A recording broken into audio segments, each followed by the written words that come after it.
জয় হিন্দ, জয় Bharat. Dear viewers, আপনারা কি জানেন যে 2000 সাল থেকে আজ পর্যন্ত অর্থাৎ গত 25 বছরে ভারতে 3 জন প্রধানমন্ত্রী বদলেছে, আমেরিকায় 4 জন প্রেসিডেন্ট বদলেছে, ব্রিটেনে 7 জন প্রধানমন্ত্রী বদলেছে, কিন্তু রাশিয়ায় গত 25 বছর ধরে একজনই প্রেসিডেন্ট আছেন, যিনি হলেন ভ্লাদিমির পুতিন।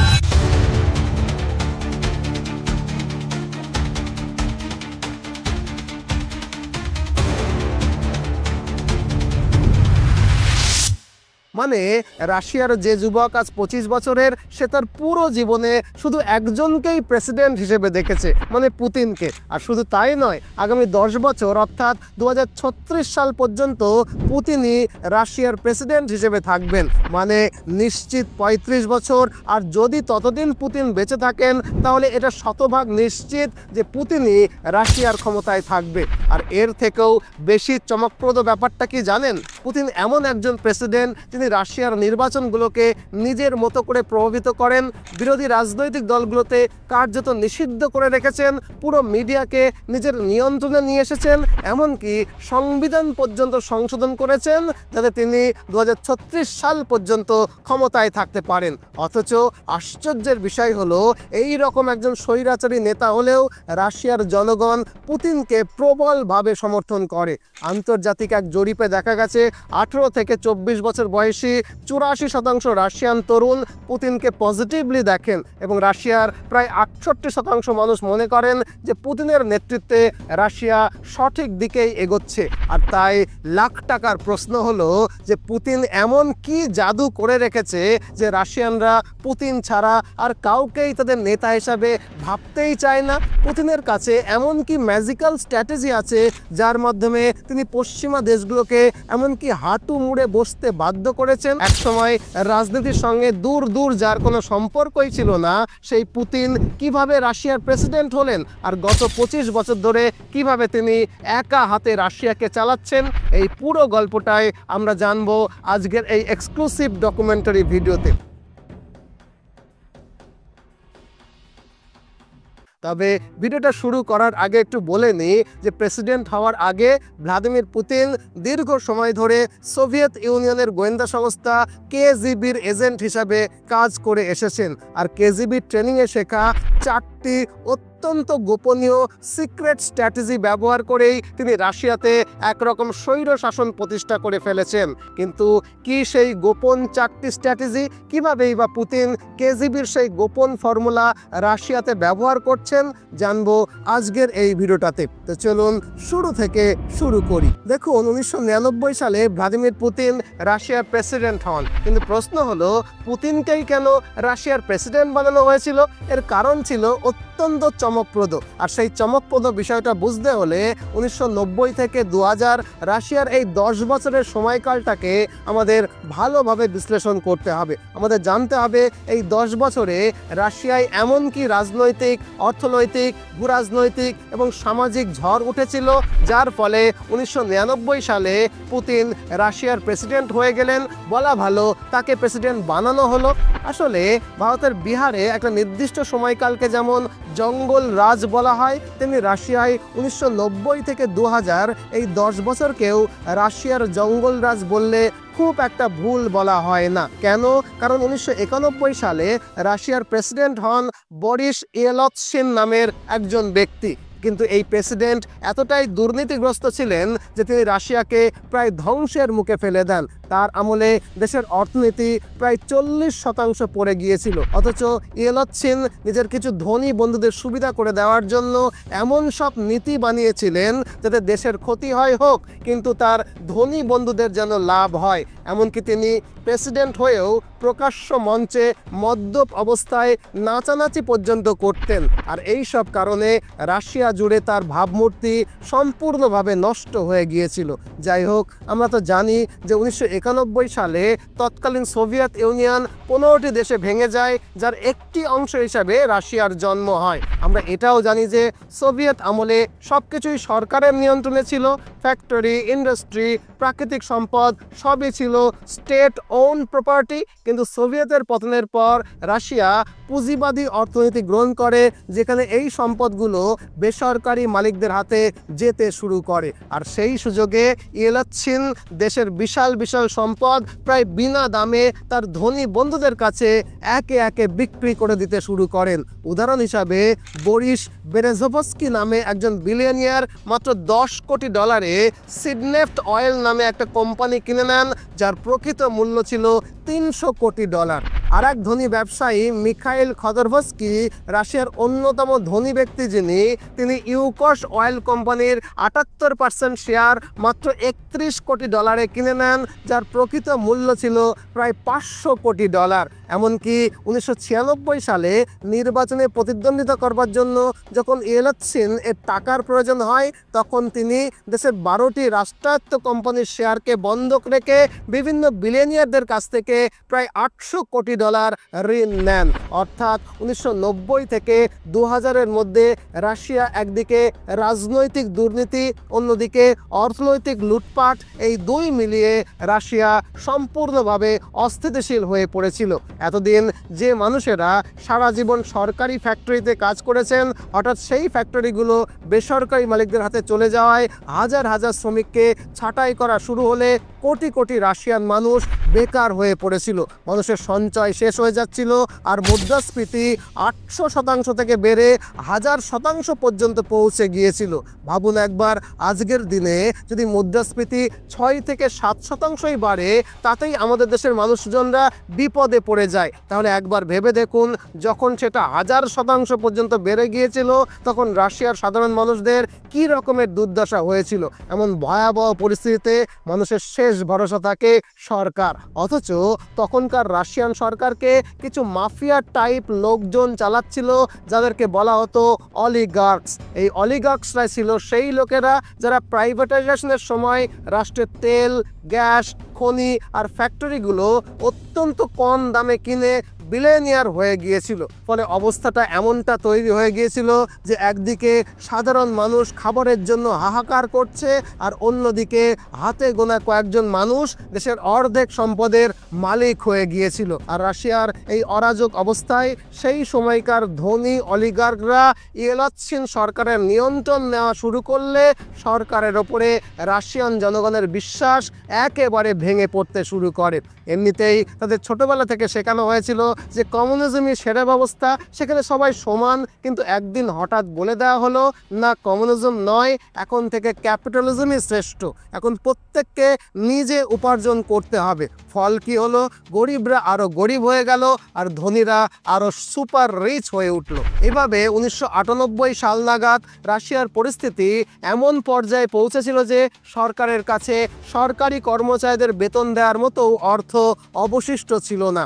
দেশ জুড়ে মদ্যপান, মাদকাসক্তি, আত্মহত্যা সব কিছুর হার আকাশচুম্বী হয়ে গিয়েছিল। আর এর ফলে প্রেসিডেন্ট বরিস ইয়েলৎসিনের জনপ্রিয়তা নেমে আসে মাত্র 2 থেকে 3%। অর্থাৎ মানুষ তাকে ঘৃণা করতে শুরু করেছিল। এমনকি ইয়েলৎসিন নিজে এবং তার ঘনিষ্ঠ চক্র ভয় পেতে শুরু করে যে যদি ক্ষমতা হাতছাড়া হয়ে বিরোধীদের হাতে চলে যায়, তাহলে তাদের সামনে মাত্র 2টি পথ খোলা থাকবে, হয় তাদেরকে হত্যা করা হবে, নইলে তাদেরকে জেলে পাঠানো হবে। আর এই ভয় থেকেই তারা একটা পরিকল্পনা করে যে এমন একজন মানুষকে প্রেসিডেন্ট বানানো হবে যিনি তাদের পুতুলের মতো কাজ করবেন, অর্থাৎ পুরোপুরি তাদের নিয়ন্ত্রণে থেকে রাশিয়াকে শাসন করবেন। এবং এই সময় যাকে তারা বেছে নেয় তিনি আর কেউ নয়, ভ্লাদিমির পুতিন। কিন্তু প্রশ্ন হলো, পুতিনই কেন, অন্য কেউ নয় কেন?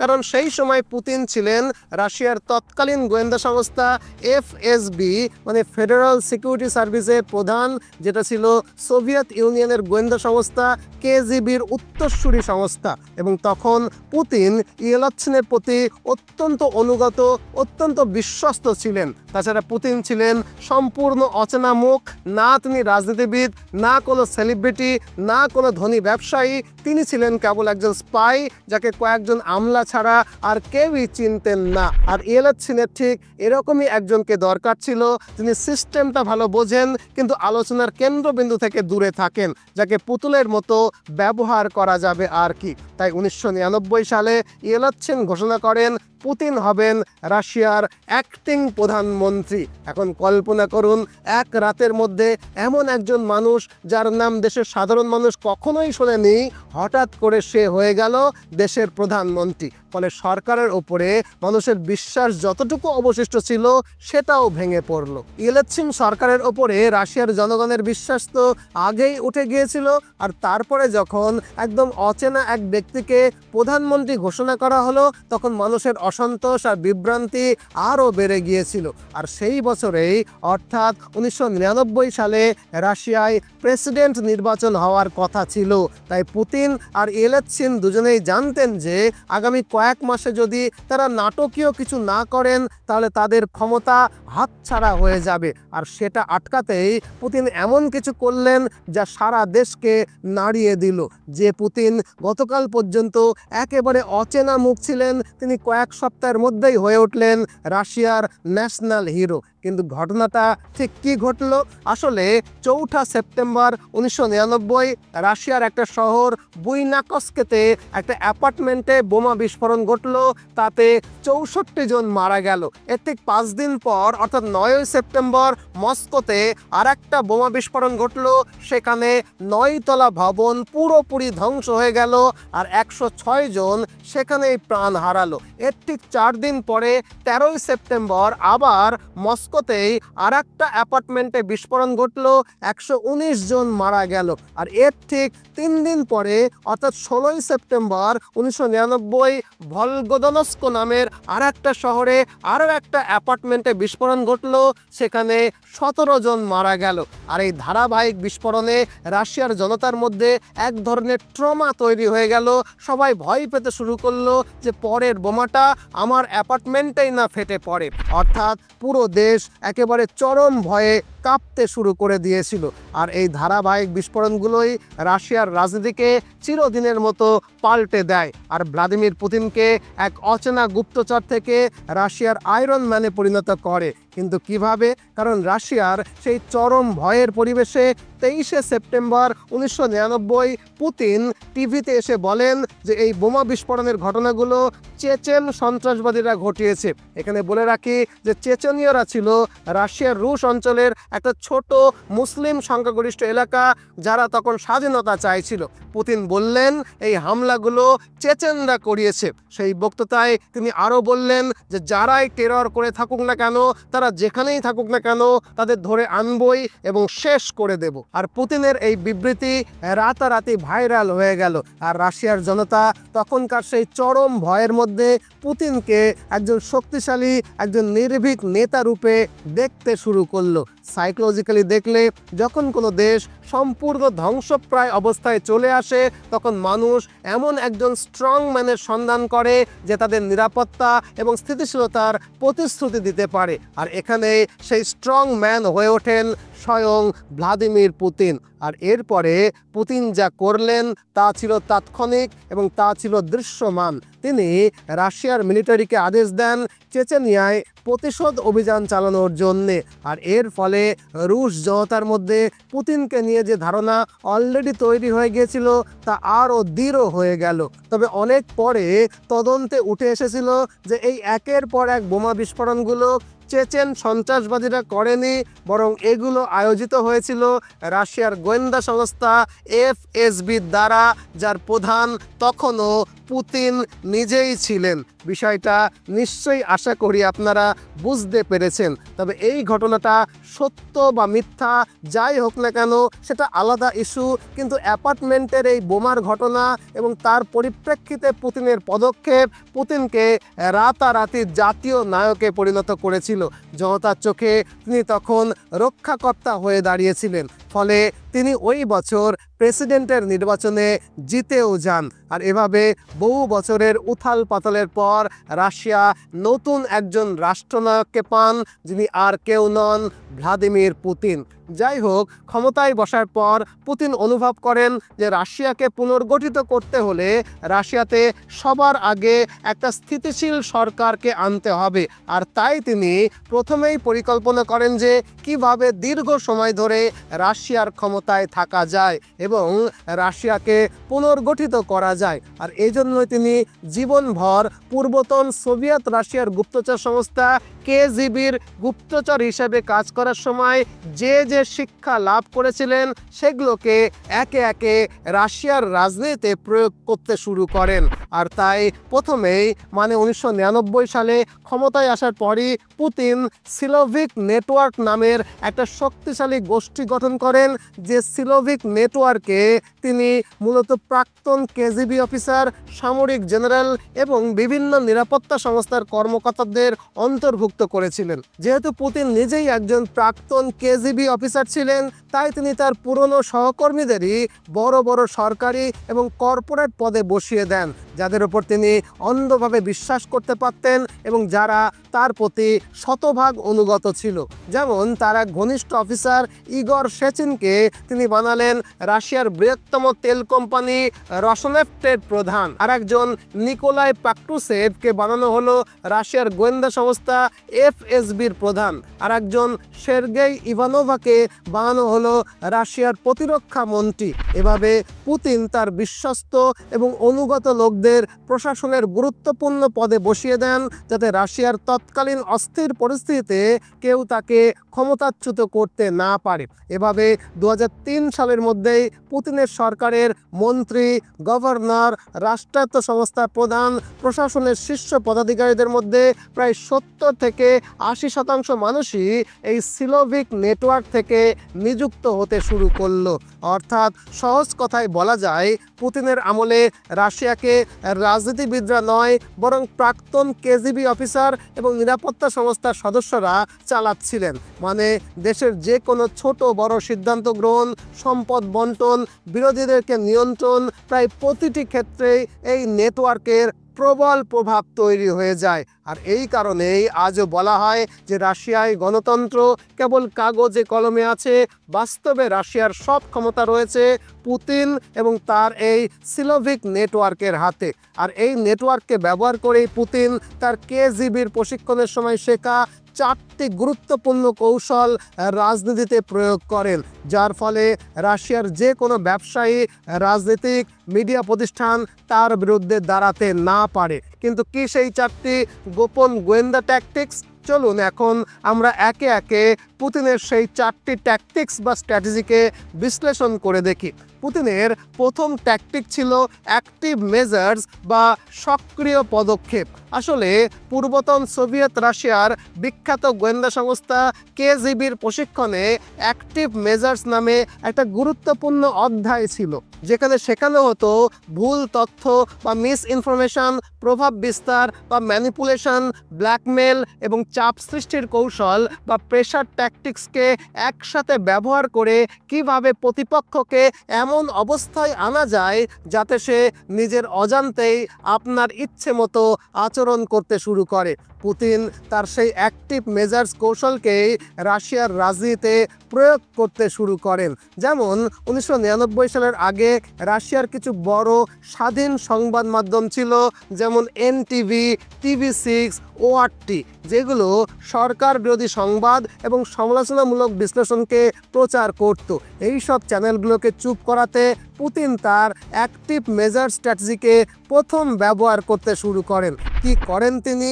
এনটিভির মালিক গুজিনস্কির বিরুদ্ধে ট্যাক্স ফ্রড বা কর ফাঁকির মামলা দায়ের করে তাকে গ্রেপ্তার করা হয়। আর যখন তিনি জেলে ছিলেন তখন জেলের ভেতরেই তার কাছে একটা চুক্তিপত্রে সই করিয়ে নেওয়া হয়, যেখানে বলা হয় যে তিনি তার এনটিভি চ্যানেলটিকে গ্যাজপ্রম নামে একটা কোম্পানিকে বিক্রি করবেন। আর যদি তিনি তা না করেন তবে তাকে জেল থেকে মুক্তি দেওয়া হবে না। শেষ পর্যন্ত বাধ্য হয়ে গুজিনস্কি সেই চুক্তিতে সই করেন এবং এর ফলে তার এনটিভি চ্যানেল গ্যাজপ্রমের নিয়ন্ত্রণে চলে যায়। এখন মজার বিষয় হলো, এই গ্যাজপ্রম ছিল রাশিয়ার একটা রাষ্ট্রায়ত্ত কোম্পানি, অর্থাৎ পরোক্ষভাবে এনটিভি পুতিনের নিয়ন্ত্রণেই চলে আসে। পরে এই নিউজ চ্যানেলটিকে পরিবর্তন করে এটিকে একটা বিনোদনমূলক চ্যানেলে রূপান্তরিত করা হয়। তবে যখন পুতিনকে এই ঘটনার বিষয়ে জিজ্ঞেস করা হয়, তিনি স্পষ্ট বলে দেন যে এটা গ্যাজপ্রম এবং এনটিভির মধ্যে একটা ব্যবসায়িক লেনদেন মাত্র, এর সঙ্গে তার বা তার সরকারের কোনো রকমের সম্পর্ক নেই। কিন্তু বাস্তবে সবাই জানতো এর পেছনে কার হাত ছিল এবং এটা কেন করা হয়েছিল। তবে এরপরে 2001 সালে এনটিভির বহু কর্মচারী চাকরি ছেড়ে TV6 নামের অন্য একটা চ্যানেলে যোগ দিলে পুতিন সরকার কয়েক মাসের মধ্যে সেই চ্যানেলটিকেও অধিগ্রহণ করে ফেলে। এরপরে আবার কিছু সাংবাদিক TVS নামে আর একটা নতুন চ্যানেল শুরু করলে পুতিন সরকার সেটিকেও তার নিজের নিয়ন্ত্রণে নিয়ে আসে। ঠিক একইভাবে বরিস বেজভস্কি নামে একজন রাশিয়ান ব্যবসায়ী, যিনি ORT নামে একটা টিভি চ্যানেলের মালিক ছিলেন, পুতিন তার বিরুদ্ধেও তদন্ত শুরু করান। ফলে তিনি দেশ ছেড়ে লন্ডনে পালাতে বাধ্য হন। এইভাবে পুতিন ধীরে ধীরে টেলিভিশন, সংবাদপত্র, রেডিও সব ধরনের মিডিয়ার ওপরে একে একে চাপ সৃষ্টি করে প্রায় 90% সংবাদ মাধ্যমকে রাষ্ট্রের নিয়ন্ত্রণে এনে ফেলেন। ফলে কেউ সরকারের বিরুদ্ধে প্রকাশ্যে কিছুই বলতে পারতো না। আর যদি কেউ সাহস করে কিছু বলেও ফেলতো, তাহলে হয় তাকে জেলে পাঠানো হতো, নয়তো সে রাতারাতি রহস্যজনকভাবে গায়েব হয়ে যেত। একটা রিপোর্ট অনুযায়ী 2000 থেকে 2010 সালের মধ্যে রাশিয়ার প্রায় 70 থেকে 80 জন উচ্চ পর্যায়ের সাংবাদিকের রহস্যজনকভাবে মৃত্যু ঘটে। আর এর মধ্যে প্রায় 80% ক্ষেত্রে তাদের মৃত্যু আসলে কিভাবে হয়েছিল সেটা আজও জানা যায়নি। আর এভাবেই পুতিন তার KGB ট্রেনিংয়ে শেখা অ্যাক্টিভ মেজার্স বা সক্রিয় পদক্ষেপের কৌশলকে ব্যবহার করে সংবাদ মাধ্যমকে সম্পূর্ণ নিজের নিয়ন্ত্রণে নিয়ে আসেন এবং রাশিয়াকে ধীরে ধীরে নিজের নিয়ন্ত্রণে নিয়ে নেন। এখন যদি আপনি জিজ্ঞেস করেন যে পুতিন কেন এই অন্যায়টা করেছিলেন, এর উত্তরে বলতে হয় যে একজন KGB এজেন্ট হিসেবে পুতিন ভালোভাবেই জানতেন যে দেশের অর্ধেক সমস্যাই ভুল তথ্য আর প্রোপাগান্ডা থেকেই সৃষ্টি হয়। তাই যদি মিডিয়াকে রাষ্ট্রের নিয়ন্ত্রণে আনা যায়, তাহলে বেশিরভাগ সমস্যাই নিজে থেকেই সমাধান হয়ে যাবে। আশা করি পুতিনের অ্যাক্টিভ মেজার্স ফর্মুলাটা আপনাদেরকে বুঝিয়ে বলতে পারলাম। এবার চলুন পুতিনের দ্বিতীয় কৌশলটিকে বিশ্লেষণ করে বুঝি। পুতিনের 4টি কৌশলের মধ্যে দ্বিতীয় কৌশলটা ছিল উদাহরণ সৃষ্টি করা, মানে সেট অ্যান এক্সাম্পল। দেখুন, পূর্বতন সোভিয়েত রাশিয়ার গোয়েন্দা সংস্থা KGB ট্রেনিংয়ের সময় একটা জিনিস শেখানো হতো যে ভয় তৈরি করতে সবসময় সহিংসতার দরকার হয় না, বরং কয়েকটা দৃষ্টান্ত স্থাপন করলেই সমাজের মধ্যে ভয় ছড়ানো যায়। আর পুতিন রাশিয়ায় এই কৌশলটিকেই অত্যন্ত চমকপ্রদভাবে প্রয়োগ করেছিলেন। উদাহরণ দিয়ে বললে আরও ভালো বুঝবেন। যেমন ধরুন 2003 সালের একটা ঘটনা। মিখাইল খোদারভস্কি নামের একজন ব্যবসায়ী নিজের প্রাইভেট জেটে মস্কো এয়ারপোর্টে নামলেন, আর নামার সঙ্গে সঙ্গেই রাশিয়ান পুলিশ তাকে ঘিরে ধরে গ্রেফতার করে নিল। অভিযোগ ছিল ট্যাক্স ফ্রডের, মানে ট্যাক্স ফাঁকির। অথচ এই মানুষটা সাধারণ কেউ ছিলেন না, তিনি ছিলেন ইউকোস নামের রাশিয়ার এক বৃহৎ তেল কোম্পানির মালিক এবং রাশিয়ার সবচেয়ে ধনী ব্যক্তি। তার ভুলটা কি ছিল? তিনি পুতিনকে প্রকাশ্যে সমালোচনা করা শুরু করেছিলেন, বিরোধী দলগুলোকে অর্থ সাহায্য দিচ্ছিলেন এবং রাশিয়ার আভ্যন্তরীণ রাজনীতিতে অতিরিক্ত পরিমাণে জড়িয়ে পড়ছিলেন। আর পুতিন, যিনি KGB ট্রেনিং প্রাপ্ত, তিনি খুব ভালোভাবেই জানতেন যে সবাইকে মারার দরকার নেই, কেবল কিছু প্রভাবশালী মানুষকে শিক্ষা দিলেই বাকিরা নিজে থেকেই ভয়ে চুপ করে যাবে। আর এই উদাহরণ তৈরি করতে পুতিন মিখাইল খোদরকভস্কিকেই বেছে নেন এবং রাশিয়ার সবচেয়ে ধনী এই মানুষটিকে তিনি 9 বছরের জেল খাটান। এর ফলে অটোমেটিক্যালি অন্য ব্যবসায়ীদের মধ্যেও ভয় ছড়িয়ে পড়ে যে যদি পুতিন দেশের সবচেয়ে ধনী মানুষকেও জেলে পাঠাতে পারে, 9 বছরের জেল খাটাতে পারে, তাহলে আমরা কারা? আর এর ফল হিসেবে রাশিয়ার সমস্ত বড় বড় ধনী এবং প্রভাবশালী শ্রেণী নিজের থেকেই পুতিনের সঙ্গে হাত মেলায় এবং তার শাসনের অংশ হয়ে যায়। এটা যদিও 22 বছর আগের ঘটনা, কিন্তু আজও রাশিয়ায় একই ধাঁচের ঘটনা দেখা যায়। 2022 থেকে 2025 সালের মধ্যে কয়েকটা তাজা ঘটনার উদাহরণ দিলেই বিষয়টা আরও পরিষ্কার হবে। যেমন মিখাইল রোগাচেভ, যিনি ইউকোস অয়েল কোম্পানির প্রাক্তন ভাইস প্রেসিডেন্ট, ইনি হঠাৎ করেই 10 তলার জানলা থেকে পড়ে গিয়ে মারা যান। আবার রাভেল মাকানভ, লুক অয়েল কোম্পানির চেয়ারম্যান, ইনি আবার হাসপাতালের জানলা থেকে পড়ে গিয়ে মারা যান। আলেকজান্ডার সুবেডিন, লুক অয়েলের প্রাক্তন এক্সিকিউটিভ, ইনি রহস্যজনকভাবে হোটেলের রুমে মরে পড়েছিলেন। একই রকমভাবে ইওনিড সুলমান, যিনি গ্যাসপ্রম কোম্পানির ট্রান্সপোর্ট বিভাগের প্রধান ছিলেন, একদিন বাথরুমে তার মৃতদেহ পাওয়া যায়। আবার সের্গেই পোতশেনিয়া, যিনি নাভাটেক নামের একটা কোম্পানির প্রাক্তন নির্বাহী ছিলেন, একদিন তার ঝুলন্ত দেহ উদ্ধার হয় এবং পরে তার পুরো পরিবারকেও হঠাৎ করে খুন অবস্থায় পাওয়া যায়। আবার পাভেল আন্তভ নামে একজন রাজনীতিবিদ ভারতের উড়িষ্যার একটা হোটেলে পড়ে গিয়ে যার রহস্যজনকভাবে মৃত্যু হয়ে যায়। এরকম আরও বহু চমকে দেওয়ার মতো ঘটনা রয়েছে, যেখানে একের পর এক বড় বড় রাশিয়ান ব্যবসায়ী রহস্যজনকভাবে মারা গেছেন এবং বেশিরভাগ ক্ষেত্রেই কখনোই জানা যায়নি যে এই মৃত্যুগুলোর পেছনে আসলে কার হাত ছিল। আর এই সব ঘটনার ফলে আজও রাশিয়ার ধনী শ্রেণী ও ব্যবসায়ীদের মধ্যে সবসময় এক ধরনের ভয় কাজ করে যে যদি কখনো ভুল করে পুতিনের বিরুদ্ধে যায় তাহলে আমাদের পরিণতিও ওদের মতোই হবে। এইভাবে পুতিন রাশিয়ায় এমন একটা ভয়ের পরিবেশ তৈরি করে রেখেছেন যেখানে নীতিটা হচ্ছে একজনকে শাস্তি দাও যাতে 100 জন শিক্ষা পায়। এই মনস্তাত্ত্বিক ভয়ের রাজনীতির কারণেই রাশিয়ার ব্যবসায়ীরা অটোমেটিক্যালি এখন পুতিনের প্রতি সম্পূর্ণ অনুগত হয়ে পড়েছেন। তারা পুতিনকে বিশ্বাসঘাতকতা করার কথা কখনো কল্পনাও করতে পারেন না। আর যদি কেউ এমন চিন্তা করেও ফেলে তবে তার পরিণতি কী হতে পারে তা তারা খুব ভালোভাবেই জানেন।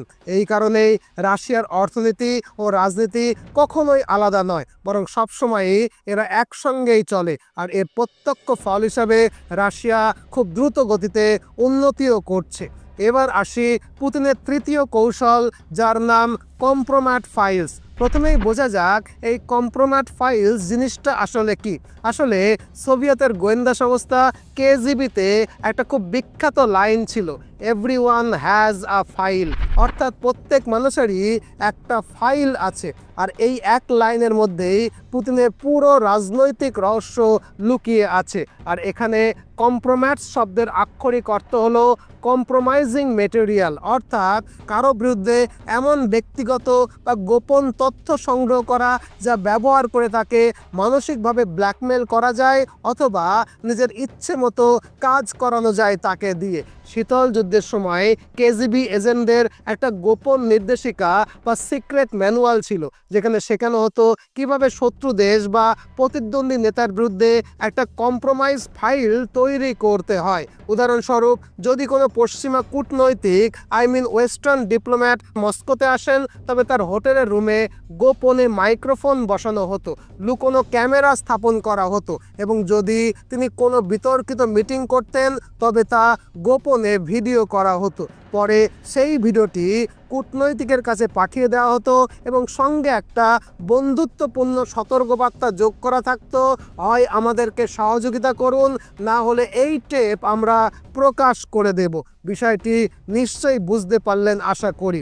আর কেজিবি থেকে শেখা এই কম্প্রোম্যাট ফাইলস ধারণাটিকে পুতিন 2000 সালের পর রাশিয়াতে সরকারি পর্যায়ে একেবারে প্রাতিষ্ঠানিক রূপ দিয়ে দেন। কিন্তু কিভাবে? যেমন প্রিভেন্টিভ ইন্টেলিজেন্স নামের আওতায় রাশিয়ার আধুনিক গোয়েন্দা সংস্থা এফএসবিকে স্পষ্ট নির্দেশ দেওয়া হয় তারা যেন দেশের প্রতিটি প্রভাবশালী ব্যক্তির ব্যক্তিগত জীবনের তথ্যকে সংগ্রহ করে, যেমন তাদের ব্যবসায়িক লেনদেন, প্রেমিকা, ব্যক্তিগত ভিডিও, অফশোর ব্যাংক অ্যাকাউন্ট, এই সব সংবেদনশীল তথ্য সবই যেন তার ফাইলে রাখা হয়। এরপর যেদিন কোনো সাংবাদিক বা ব্যবসায়ী সরকার বিরোধী মন্তব্য করত, পরের দিনই তার কোনো ব্যক্তিগত ছবি, ভিডিও বা অন্ধকার কোনো গোপন তথ্য ফাঁস হয়ে যেত। এটি ছিল সম্পূর্ণ একটা সাংগঠনিক ব্যবস্থা, যেখানে ভয় এবং লজ্জার মাধ্যমে শাসক গোষ্ঠী রাশিয়ার সব প্রভাবশালী মানুষকে নিয়ন্ত্রণ করত। এর বাস্তব উদাহরণ দিলে বিষয়টা আরও পরিষ্কার হবে। যেমন ধরুন, রাশিয়ার প্রাক্তন প্রধানমন্ত্রী মিখাইল কাসিয়ানভ, যিনি পরবর্তীতে এই কম্প্রোমাইট ফাইলস রাজনীতির শিকার হয়ে যান। 2004 থেকে 2005 সালের মধ্যে তিনি পুতিনকে হারানোর উদ্দেশ্যে বিরোধী শিবিরে যোগ দেন, কিন্তু 2006 সালে হঠাৎই একটা ভিডিও ফাঁস হয়ে যায়, যেখানে তাকে একটা বিবাহিত মহিলার সঙ্গে ঘনিষ্ঠ অবস্থায় দেখা যায়। তখনকার সরকারি মিডিয়া চ্যানেলগুলো প্রতিদিনই এই ভিডিওটা অনবরত প্রচার করতে থাকে, আর এর মাত্র এক সপ্তাহের মধ্যেই তিনি চিরদিনের জন্য রাজনীতি থেকে অবসর নেন, মানে তিনি নিতে বাধ্য হন আর কি। এখন এই ছবিটাকে দেখুন, ইনি হলেন অ্যালেক্সেই নাভালিনি, যিনি ছিলেন পুতিনের বিরোধী শিবিরের অন্যতম নেতা। 2020 সালে রাশিয়ায় একটি ভিডিও ছড়িয়ে পড়ে, যেখানে দেখা যায় নাভালনির কিছু ঘনিষ্ঠ বন্ধু বিদেশি কূটনীতিকদের কাছ থেকে টাকা নিচ্ছে। এর ফলে তার ওপরে ভোটারদের বিশ্বাস সম্পূর্ণভাবে ভেঙে পড়ে। এই কম্প্রোমাইট ফাইলসের আরেকটা বড় উদাহরণ হলেন বরিস বেরেজভস্কি। পুতিনের আগে রাশিয়ার প্রেসিডেন্ট ছিলেন বরিস ইয়েলৎসিন, আর তার শাসনামলে বেরেজভস্কি ছিলেন তার অত্যন্ত প্রভাবশালী একজন ধনকুবের বা ধনী ব্যক্তি। তিনি পুতিনের বিরুদ্ধে প্রচুর রাজনৈতিক প্রচার চালিয়েছিলেন। এরপর কি হলো, 2000 সালের পর পুতিন সরকারের তরফে তার বিরুদ্ধে মানি লন্ডারিং, দুর্নীতি এবং জালিয়াতির একাধিক মামলা দায়ের করা হয়। এর মধ্যে একটা অডিও ফাঁস হয়ে যায়, যেখানে তাকে রাশিয়া বিরোধী প্রচারে ফান্ডিং করার কথাও বলতে শোনা যায়। পরে তিনি লন্ডনে পালিয়ে যেতে বাধ্য হন এবং 2013 সালে একদিন লন্ডনের হোটেলের একটা বাথরুমে তার মৃতদেহ পাওয়া যায়। সরকারি তথ্য অনুযায়ী তিনি আত্মহত্যা করেছিলেন, কিন্তু বাস্তবে কি ঘটেছিল সেটা আপনিও জানেন। আপনি নিজেই একবার ভাবুন। বলা হয় মস্কোর একটা গোপন বেসমেন্টে দেশের প্রতিটি প্রভাবশালী ব্যক্তির ফাইল রাখা আছে, যেখানে ব্যবসায়ী থেকে শুরু করে আমলাদের পর্যন্ত লক্ষাধিক ব্যক্তিগত ফাইলকে সংরক্ষিত করা আছে। এই ফাইলগুলোতে লেখা আছে কে কাকে ভালোবাসে, কাকে ভয় পায় এবং কোন দুর্বলতা দিয়ে তাকে ব্ল্যাকমেল করা যেতে পারে, ইত্যাদি ইত্যাদি। গোটা রাশিয়া জুড়ে পুতিন এই কৌশলটাকে মনস্তাত্ত্বিকভাবে অত্যন্ত শক্তিশালীভাবে ব্যবহার করেছেন। ফলস্বরূপ আজ রাশিয়ায় কোনো রাজনীতিবিদই পুতিনকে প্রকাশ্যে চ্যালেঞ্জ করতে সাহস পায় না, কারণ প্রত্যেকেই জানে তাদের জীবনের এমন অনেক কাণ্ডই আছে যা হয়তো কেউ জানে না, কিন্তু পুতিন সব জানেন। আর শুধু জানেনই না, সেই সব প্রমাণসহ তাদের কম্প্রোমাইট ফাইলে রেডি করা আছে। তাই প্রয়োজনে তিনি মুহূর্তের মধ্যেই তাদেরকে ধ্বংস করে দিতে পারেন। এখন যদি এই কৌশলটি আপনাদের কাছে পরিষ্কার হয়, তবে আসুন দেখা যাক পুতিনের চতুর্থ কৌশলটা কি। এটা হলো কন্ট্রোলড রিয়েলিটি, যাকে বলে নিয়ন্ত্রিত বাস্তবতা। এটি কি বলছি তার আগে বলে নিই যে 1990-এর দশকে রাশিয়ার রাজনৈতিক পরিবেশ যদিও জটিল এবং বিশৃঙ্খল ছিল, তবু তখনকার মিডিয়া সম্পূর্ণভাবে স্বাধীন ছিল। বড় বড় টেলিভিশন চ্যানেলগুলো প্রকাশ্যে রাশিয়ার প্রেসিডেন্ট বরিস ইয়েলৎসিনের সমালোচনা করত, মানে সমালোচনা করতে পারত। কিন্তু একজন প্রাক্তন কেজিবি এজেন্ট হিসেবে পুতিন অনেক আগে থেকেই জানতেন যে তথ্যকে নিয়ন্ত্রণ করে সে জাতিকে নিয়ন্ত্রণ করে, আর তথ্য ছড়িয়ে দেওয়ার সবচেয়ে শক্তিশালী মাধ্যমই হলো মিডিয়া। এই কারণেই প্রেসিডেন্ট হওয়ার পর পুতিনের প্রথম আঘাতটাই পড়েছিল মিডিয়ার ওপরে। বহু বড় টিভি চ্যানেলকে রাষ্ট্রায়ত্ত করা হয়, অনেক চ্যানেল মালিককে জেলে পাঠানো হয় অথবা দেশ ছেড়ে পালাতে বাধ্য করা হয়। এরপর পুতিন রাশিয়াকে এমন এক অবস্থায় এনে ফেলেন যেখানে পুতিন যা বলেন সেটাই বাস্তবতা, আর বাকিটা সবই প্রপাগান্ডা, সবই ভুয়ো খবর। উদাহরণস্বরূপ, রাশিয়া ইউক্রেন যুদ্ধ নিয়ে বিশ্ব মাধ্যম যেখানে রাশিয়াকে একটা আগ্রাসী ও নিষ্ঠুর শক্তি হিসেবে দেখাচ্ছিল, সেখানে রাশিয়ার নিজস্ব মিডিয়া দাবি করতে থাকে যে রাশিয়া ইউক্রেনকে সন্ত্রাসীদের হাত থেকে রক্ষা করতে গেছে। একইভাবে ক্রিমিয়াকে ঘিরে একটা বড় সংঘাত তৈরি হয়েছিল, আপনারা জানেন। বিশ্ব মাধ্যম তখন লিখছিল যে রাশিয়া ক্রিমিয়া আক্রমণ করেছে, কিন্তু রাশিয়ার নিজস্ব মিডিয়া তখন এটিকে সম্পূর্ণ ভিন্নভাবে উপস্থাপন করছিল।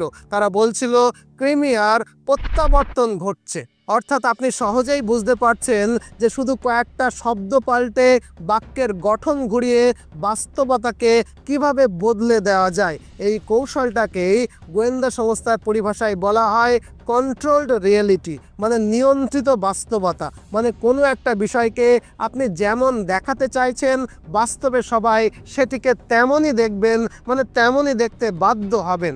এই নিয়ন্ত্রিত বাস্তবতায় তথ্য এবং যুক্তির কোনো বিশেষ গুরুত্ব নেই। এখানে সবচেয়ে বেশি গুরুত্ব পায় হলো মানুষের অনুভূতি, মানুষের ইমোশন। কারণ একবার যদি আপনি মানুষের আবেগকে নিয়ন্ত্রণ করতে পারেন তাহলে তারা আপনার কাছ থেকে যুক্তি খোঁজাকে বন্ধ করে দেবে। আর পুতিন ঠিক এই কাজটাই করে আসছেন বহু বছর ধরে। তিনি বাস্তবতাকে নিয়ন্ত্রণ করার জন্য সবসময় একটা হিরো ভিলেন ফ্রেমওয়ার্ক তৈরি করেন, যেখানে রাশিয়া সর্বদাই নায়ক আর পশ্চিমা দেশগুলো সর্বদাই ভিলেন, মানে খলনায়ক। এটা সঠিক বা ভুল এই বিতর্কের কিন্তু প্রশ্নই আসে না। তাছাড়া কেজিবির প্রশিক্ষণে একটা গুরুত্বপূর্ণ শিক্ষাও ছিল যে একটা মিথ্যাকে এতবার বলো যে সেটা একসময় সত্যি বলে মনে হতে শুরু করে। পুতিন এই শিক্ষাটাকে রাশিয়ার মিডিয়ায় প্রয়োগ করেছেন। সেখানে বারবার বলা হয় যে রাশিয়া আক্রমণের মুখে আর আমাদের বাঁচাতে পারে একমাত্র পুতিন। বছরের পর বছর এই একই বার্তা শুনতে শুনতে সাধারণ মানুষও বিশ্বাস করে ফেলেছে যে পুতিনই তাদের একমাত্র রক্ষাকর্তা। এখন আমি এটা বলছি না যে পুতিন অযোগ্য নেতা, বরং আমি বোঝাতে চাইছি কিভাবে তিনি রাশিয়াকে একটা সম্পূর্ণ কন্ট্রোলড এনভায়রনমেন্ট বা নিয়ন্ত্রিত বাস্তবতায় বেঁধে ফেলেছেন। যেমন 2013 সালে রাশিয়ার একটা সংস্থা তৈরি হয়েছিল যার নাম ইন্টারনেট রিসার্চ এজেন্সি, সংক্ষেপে IRA। এই সংস্থায় হাজার হাজার লোক বসে ভুয়ো খবর তৈরি করে, ভুয়ো মিম বানায় এবং সোশ্যাল মিডিয়ার অ্যালগরিদমকে প্রভাবিত করে। আর এই ভুয়ো খবরের কাজটা তারা কতটা পারদর্শিতার সঙ্গে করে সেটা 2016 সালে মার্কিন তদন্তে আনুষ্ঠানিকভাবে প্রমাণিত হয়েছিল। সেই মার্কিন রিপোর্টে বলা হয়েছিল যে রাশিয়া শুধুমাত্র ফেসবুক এবং টুইটারে 126 মিলিয়ন ফেক কন্টেন্ট ইমপ্রেশন তৈরি করেছিল, যা আমেরিকার নির্বাচনের সময় ব্যাপকভাবে প্রভাব ফেলেছিল। এমনকি 2011 সালে কিছু হ্যাকার একটা রিপোর্ট প্রকাশ করে যেখানে বলা হয় রাশিয়ার সরকারের অধীনে একটা গোপন দল কাজ করে যার নাম ডিপার্টমেন্ট অফ ইনফরমেশন পলিসি। তাদের কাজ হলো কে বা কোন সাংবাদিক পুতিন বা সরকার সম্পর্কে কি বলছে, কি লিখছে সেটার উপরে নজর রাখা, কোন খবর বা কোন আর্টিকেল কোন দিকে মোড় নিচ্ছে তা বিশ্লেষণ করে দেখা। আর যদি বিবিসি, নিউ ইয়র্ক টাইমস বা অন্য কোনো আন্তর্জাতিক সংবাদ মাধ্যম রাশিয়া সরকারের সমালোচনা করে তাহলে তার পাল্টা হিসাবে রাশিয়ার বিভিন্ন পোর্টাল, টিভি চ্যানেল এমনকি আন্তর্জাতিক ওয়েবসাইটেও 2-3টি প্রো গভর্নমেন্ট বা বিভ্রান্তিকর প্রতিবেদনকে প্রকাশ করা হয়। শুনলে অবাক হবেন যে গোপন এই দলের একটা নিয়মও ছিল যে সরকার বিরোধী কোনো প্রতিবেদন প্রকাশের 24 ঘন্টার মধ্যে অন্তত 3টি পাল্টা প্রতিবেদনকে প্রকাশ করতেই হবে। এর থেকেই বোঝা যায় পুতিন তার কেজিবির প্রশিক্ষণে শেখা কন্ট্রোলড রিয়েলিটি কৌশলকে বাস্তব শাসন ব্যবস্থায় কতটা গভীরভাবে প্রয়োগ করেছিলেন। আর আমি যে 4টি কৌশলের কথা বললাম, পুতিন এগুলোকে তার শাসন আমলে মাইক্রো লেভেলে ব্যবহার করেন। তবে মাইক্রো লেভেলে অর্থাৎ প্রশাসনের বিভিন্ন স্তরে তিনি আরও বহু কৌশলকে অত্যন্ত বুদ্ধিমত্তার সঙ্গে প্রয়োগ করেন, যার সবটাই তার পুরনো কেজিবি ট্রেনিং থেকে শেখা। আর এই কৌশল ব্যবহার করে পুতিন গত 25 বছর ধরে তো ক্ষমতায় আছেনই, ভোটে জিতে সংবিধান সংশোধন করে আরও 10 বছর তিনি রাশিয়ার ক্ষমতায় থাকবেন। এবং যদি তিনি বেঁচে থাকেন তাহলে আমৃত্যু হয়তো তিনি রাশিয়ার ক্ষমতায় থাকবেন। আশা করি আপনাদের বুঝিয়ে বলতে পারলাম যে কিভাবে এবং কোন পরিস্থিতিতে তিনি রাশিয়ার ক্ষমতায় এলেন এবং কোন জাদুতে তিনি আজও রাশিয়ার ক্ষমতাকে ধরে রেখেছেন। যদি বিষয়টা সহজভাবে উপলব্ধি করতে পারেন তবে অনুরোধ করব ভিডিওটাকে লাইক করবেন, আর নতুন হলে চ্যানেলটাকে সাবস্ক্রাইব করে দিতে ভুলবেন না। তবে সবশেষে একটা প্রশ্ন, ভারতবর্ষ এবং পশ্চিমবঙ্গে এই 4টি কৌশল কৌশলের কোনটি প্রয়োগ করা হয় বলে আপনি মনে করেন? কমেন্ট বক্সে আপনার মূল্যবান কমেন্ট জানাতে ভুলবেন না। আপনাদের প্রত্যেকের কমেন্ট আমি নিজে পড়ার অপেক্ষায় রইলাম। আজ এ পর্যন্তই। নতুন ভিডিও নিয়ে আবারও দেখা হবে। ততদিনে ভালো থাকুন, সুস্থ থাকুন, সদা সর্বদা ভারতের পক্ষে থাকুন। জয় হিন্দ, জয় ভারত।